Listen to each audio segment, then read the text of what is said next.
Hi hello నమస్తే welcome to our channel. ప్రస్తుతం స్టూడియోలో మనతో పాటు ఉన్నారు కళానిధి సంజీవ్ కుమార్ గారు, senior high court advocate, Telangana and Andhra Pradesh. నమస్కారం అండి, ఎలా ఉన్నారు?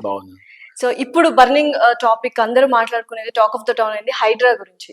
సో హైడ్రా ఏంటంటే చాలా మంచి పనులు చేస్తుంది అని కొంతమంది అంటున్నారు. కానీ ఇక్కడ వచ్చిన ప్రాబ్లం వల్ల ఏంటంటే మధ్య తరగతి కుటుంబం వాళ్ళు ఏవైతే ఇటుక పేర్చి ఇల్లు నిర్మాణించుకున్నారో వాళ్ళవి కూల్ చేస్తున్నామన్న నోటీసులు వస్తున్నాయి. సో మధ్య తరగతి కుటుంబీకులు కానీ, బిలో యావరేజ్ మిడిల్ క్లాస్ వాళ్ళు కానీ ప్రతి ఒక్కళ్ళు వచ్చి వాళ్ళ ఆవేదనను కెమెరాస్ ముందు, మీడియా ముందు వ్యక్తం చేస్తున్నారు.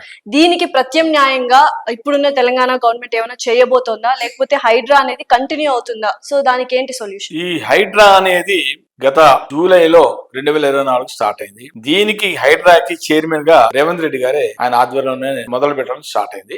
దీనికి హైడ్రాకి కమిషనర్ గా రంగనాథ్ గారు ఐపీఎస్, రిటైర్డ్ ఐపీఎస్, ఆయన ఆధ్వర్యంలో ఎక్కడెక్కడ ఎవరైతే ఇల్లీగల్ గా ఎంక్రోచ్ చేసి ప్రాపర్టీస్ ని కట్టుకొని నివసిస్తున్నారో వాళ్ళ మట్టుకే, అది కూడా FTL full tank level and buffer zone లో కొంతమంది కట్టుకున్నారు. వాళ్ళ విషయంలోనే ఆయన కూల్ చేయండి, అది ప్రభుత్వ భూములు, ఆ భూములో ఎవరు కూడా కట్టుకోవడానికి వీల్లేదు, నివసించడానికి వీల్లేదు అని చెప్పి ఇది కొత్తగా మన రేవంత్ రెడ్డి గారు తెర మీద తీసుకురావడం జరిగింది. ఇంత ముందర ఈ హైడ్రా అనేది అంత ముందు ఎవరికి తెలియదు అసలు. ఆ రోజుల్లో రియల్ ఎస్టేట్ వాళ్ళు చాలా మంది వెంచర్లు వేసుకొని దాని మీద లేకుల మీద గవర్నమెంట్ లేకులే తప్పది, చేసింది తప్పు, కానీ వాళ్ళకి తెలియదు ఇంత సీరియస్నెస్ అవుతుందని తెలియదు.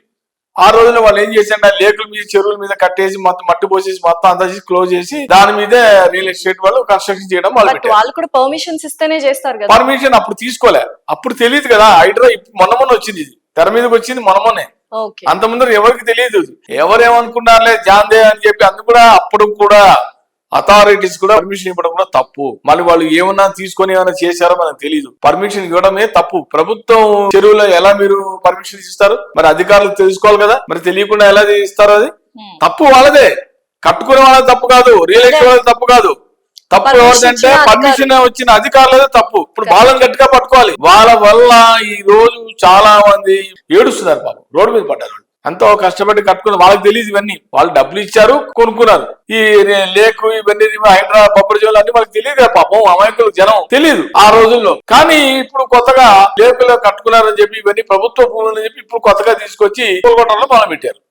దీంతో చాలా మంది సామాన్యులు, కామన్ మ్యాన్, మిడిల్ క్లాస్ వాళ్ళు రోడ్డు మీద పడ్డారు. వాళ్ళు మరి వాళ్ళు ఎక్కడికి పోవాలి? మరి వాళ్ళకి నోటీస్ ఇచ్చేసి మీరు ఇప్పుడు తక్షణం మీరు ఖాళీ చేయండి, వాళ్ళు ఎక్కడికి పోతారు? మరి అలాంటి చాలా మంది రోడ్డు మీద పడ్డారు. ఇప్పుడు మళ్ళీ కొత్తగా ప్రభుత్వం కొత్తగా తీసుకున్న కమిషనర్ గారు ఏమంటారు, రంగనాథ్ గారు, ఇక నుంచి అయినా సరే ఎవరైనా ఇలా లేకులు కానీ ఏమైనా కట్టుకున్నట్టుగా ఫస్ట్ మా దగ్గర నో అబ్జెక్షన్ సర్టిఫికేట్ తీసుకొని అప్పుడు మీరు కన్స్ట్రక్షన్ స్టార్ట్ చేయండి అన్నారు.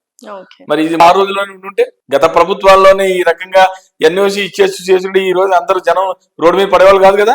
మరి దీనికి ఎవరు రెస్పాన్సిబుల్? గత ప్రభుత్వంలో అధికారులు కదా. లంచాలు తీసుకొని, అవినీతి పనులు వాళ్ళు డబ్బులు తీసుకొని చేయడం వల్లే కదా ఈ రోజు జనం అంతా రోడ్డు మీద పడ్డారు. అధికారులు మళ్ళీ చేయడం తప్పు కదా.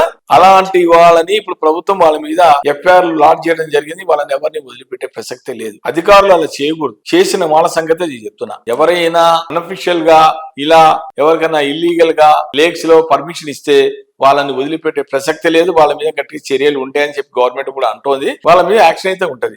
ఎవరైనా సరే, మీరైనా సరే కొనే ముందర చాలా జాగ్రత్త తీసుకోండి. ఎందుకైనా మంచిది ఒకసారి హైడ్రా వాళ్ళని వెళ్ళి, అఫీషియల్స్ వెళ్ళి అడగండి, సార్ ఈ ఏరియాలో నేను ఈ భూమి కొంటున్నాను, ప్రభుత్వ భూమిలోకైనా వస్తుందా, మీ బఫర్ జోన్ లోకైనా వస్తుందా? ఏది రాదు అంటే కనుక మాకు ఒకవేళ మీరేనా ఎన్ఓసీ లాగా ఇచ్చిన, నో అబ్జెక్షన్ సర్టిఫికేట్ లాగా ఎన్ఓసీ ఇచ్చిన, కష్టపడి లోన్లైనా తీసుకొని, డబ్బు ఉంటే డబ్బు, లేదంటే లోన్లైనా తీసుకొని, బ్యాంక్ లోన్లైనా తీసుకొని మేము కట్టుకుంటాం, మాకు ఎటువంటి ఇబ్బందులు సార్. లేదంటే పొద్దున ఫ్యూచర్ లో మళ్ళీ ఇది మళ్ళీ హైడ్రా కింద వస్తుంది, ఇది అంతకు ముందర లేకులోనే ఉంది. మాకు జనరల్ గా లేకులో ఉంటాయి, తెలియదు, పూర్తి చేస్తారు, కట్టేస్తారు, మనకు తెలియదు కదా లేకులో ఉందని మనకెలా తెలుస్తుంది? అలాంటివన్నీ జరుగుతాయి. కాబట్టి ఇల్లీగల్ ఏమైనా జరిగినా, రెవెన్యూ రికార్డ్స్ లో ఏమైనా లేకులో ఉందా, ఇవన్నీ చూసి మీరు ఓకే అంటేనే అప్పుడే మేము ముందుకు పోతాం అని చెప్పి పర్మిషన్ తీసుకుంటే ఇబ్బంది. సో ఇప్పుడు హైదరాబాద్ లో కొన్ని హాఫ్ కన్స్ట్రక్షన్ జరుగుతున్నాయి లేక్స్ దగ్గర, వాటి పరిస్థితి ఏంటి? కన్స్ట్రక్షన్ స్టార్ట్ అవుతున్నాయి, వాటి పరిస్థితి? ఇప్పుడైనా ప్రభుత్వం లేక్స్ దగ్గర ఎవరైనా పర్మిషన్ తీసుకోవాలి.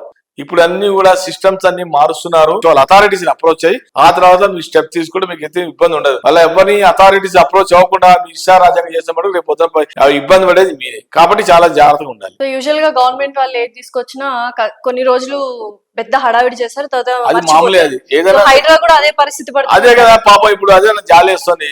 నాగార్జున ఎన్ కన్వెన్షన్ కొన్ని ఏళ్ళ సంవత్సరాల నుంచి ఉంది. అది ఎన్నో ఏళ్ళ నుంచి ఉంది, ఎన్నో ఈవెంట్స్ పెట్టారు, చాలా స్టే మంది కూడా ప్రోగ్రామ్స్. తెచ్చుకుంటున్నాడు ఎవ్రీ ఇయర్ అని కూడా చెప్తున్నారు. అదే అంత ముందు ప్రభుత్వంలో ఆయన మీద ఒకసారి థ్రెట్ అయింది, కూలగొట్టేస్తాను ఒకసారి వచ్చింది, టీవీలో కూడా చూపించారు కదా, తర్వాత ఏం జరిగిందో కానీ మొత్తానికి అయితే అప్పుడు స్టాప్ అయింది.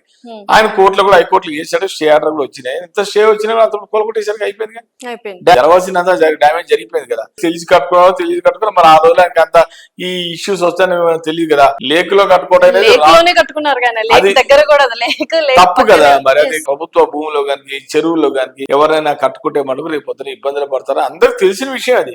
తెలిసి కూడా కట్టుకోవడం మరి ఆయన తప్పే కదా అది. కాబట్టి ఇలా జరిగింది.